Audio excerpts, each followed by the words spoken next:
Hey everyone, hope you're having a good day. My name's Andy. My channel's Finding Value. Today we're going to do our daily technical analysis, updated commodities, work our way through the dollar, yields, precious metals, and commodities ETFs that I follow. I'm going to interject my financial opinions as we go through it. And if you need help with anything, check out finding-value.com, where I dive deeper into all of these sectors, topics, looking for individual companies for investment. You can see what I'm doing with my money. I share that information. I also have a Roth 401k that I share completely with everyone so you guys can see my moves, how I'm building a portfolio from scratch, what it looks like, and the reasonings behind why I'm entering those positions. If that sounds interesting, use the Mayday coupon code to sign up. I am releasing this. I'm taping this video at 12:30 p.m. Mountain Time as I've got a conflict coming up this evening where I'm going to have to do it a little bit early.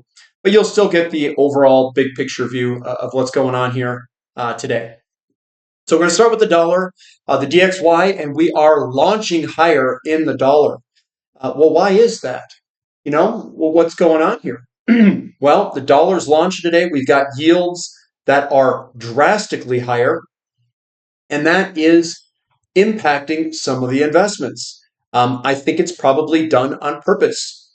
As gold and silver and oil and a lot of these things look like they're ready to take off, they can suppress those if they raise the price of interest rates in dollar because these are denominated in dollars. So they're trying to fight, I think, the move to some degree by raising interest rates a lot and trying to get people to entice them into perhaps the bond market. Now, the other camp would say that they are losing control of the bond market. Interest rates could go up substantially, which could be the case. And then people are going to flee the dollar and run into commodities, precious metals, and stuff like that. And that's what we're waiting to see what occurs here. So the dollar is drastically higher today, up 0.6%. We've got yields, the 2-year yields rocketing higher, 5.75% today. And we are moving on up. We are still underneath that resistance trend line, but we are rocketing higher in the short term. We've got the 10-year also higher, 3.2%, rocketing higher, and the 30-year is up, 1.8. We're almost back to the trend line that I drew a long time ago in here that we've broken, and maybe this is a return move. Maybe we break and move on higher back through that resistance level. We'll have to wait and see over the next few weeks. TYX-TNX ratio dropping dramatically, which means that the short end of the curve is coming up dramatically in relationship to the long end of the curve. So the 10-year is way higher than the 30-year, and the 2-year is way higher than the 10-year. So the curve is coming back and inverting again. We've got TLT bond prices continuing to head lower with the massive move in interest rates going up means that bond prices are going down. And then the 2 and 10 getting a huge yield curve inversion here, moving to the upside given that the 2-year yield is rocketing higher. We've got, well, this is going to translate and it's going to impact certain investments. It's definitely going to impact precious metals. It's definitely going to impact anything that is interest rate sensitive with moves this big to the upside. So when we look at this, we've got gold down a little bit, and this still looks excellent. It's taking it like a champ. We still have this kind of flag pattern that we've got going on that we could easily continue higher from. It is still well positioned. We also have this big bullish engulfing candlestick with small selling pressure inside of it. Still well composed for a move higher or sideways at this time. Silver down just a teeny bit. It tried running earlier in the day. I think it even eclipsed $33 an ounce. They do not want to lose control of this, guys, but they're going to lose control of it. So we've got the dollar rocketing, interest rates flying to the upside. Silver was ready to run, and somehow it's being contained. Here's the shorter term. You can see the spike that we've got. And this still looks absolutely excellent. So what this is, if this is, I'm on a 5-minute chart. So basically we've got a squeezing, and maybe this breaks earlier in this trend here, and then your flagpole is this guy.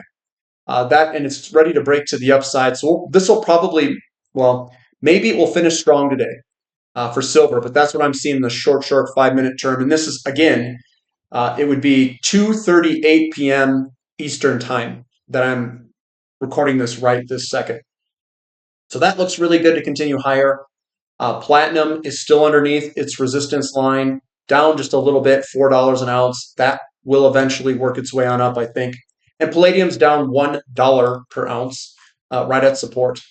I think it looks good right here. I like it. GDX is slightly lower today.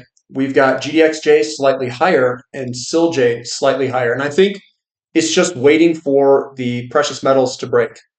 It's waiting for silver to break out. It's waiting for gold to continue higher. And I think these will all follow suit. And then eventually we will see a big breakout as they lose control of the markets, gold and silver markets specifically.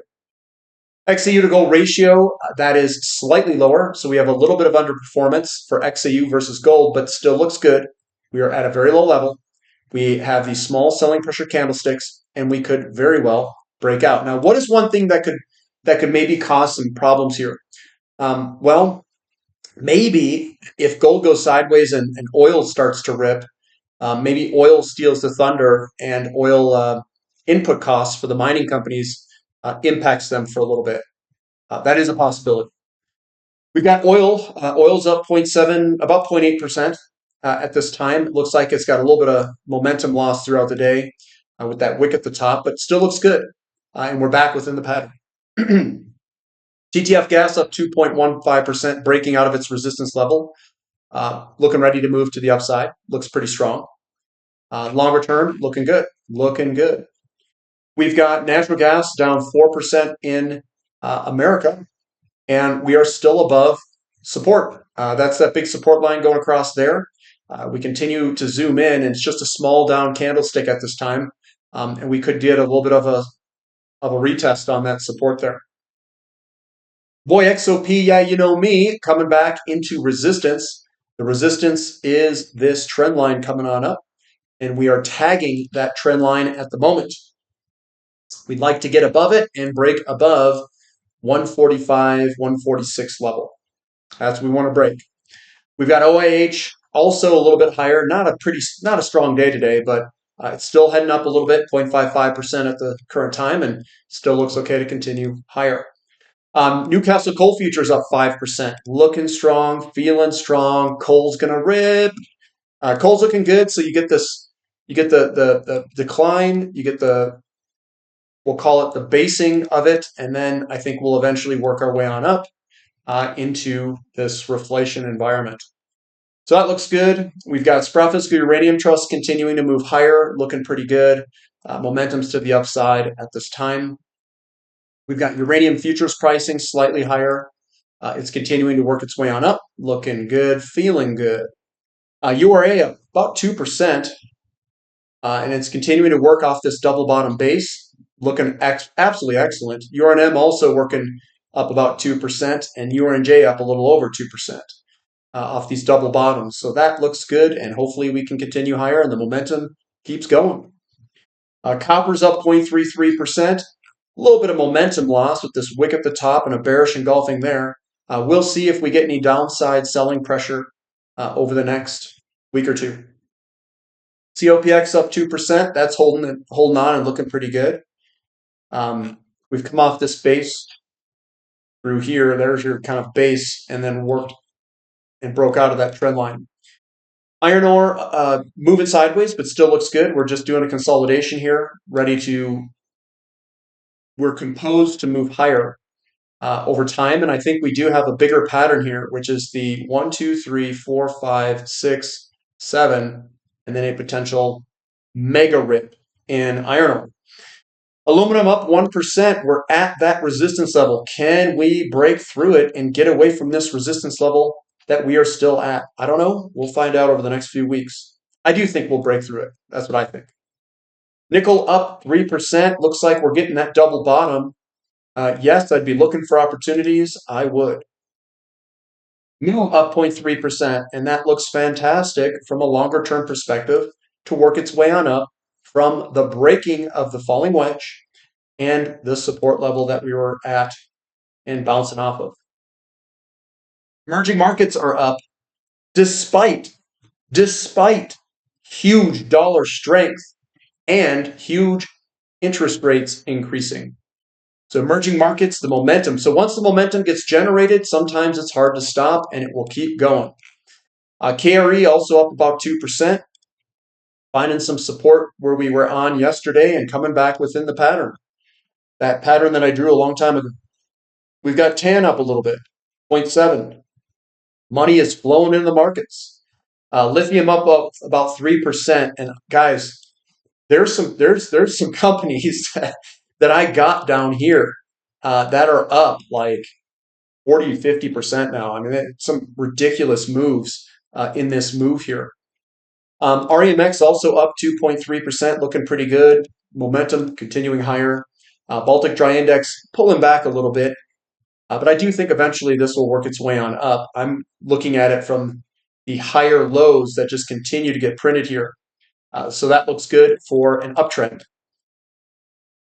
XHB down a little bit. I know those big yields increasing, getting a little bit more of a bearish stance here, but we're right on support just above it. We'll see if we actually pull on back.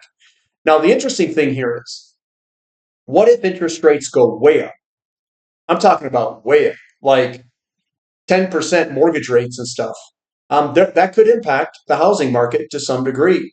And I'm interested to see just how bad this inflation is going to get, and what it looks like and what it means for the housing market. So again, we'll continue to watch this, and we'll continue to watch some of the other leading indicators.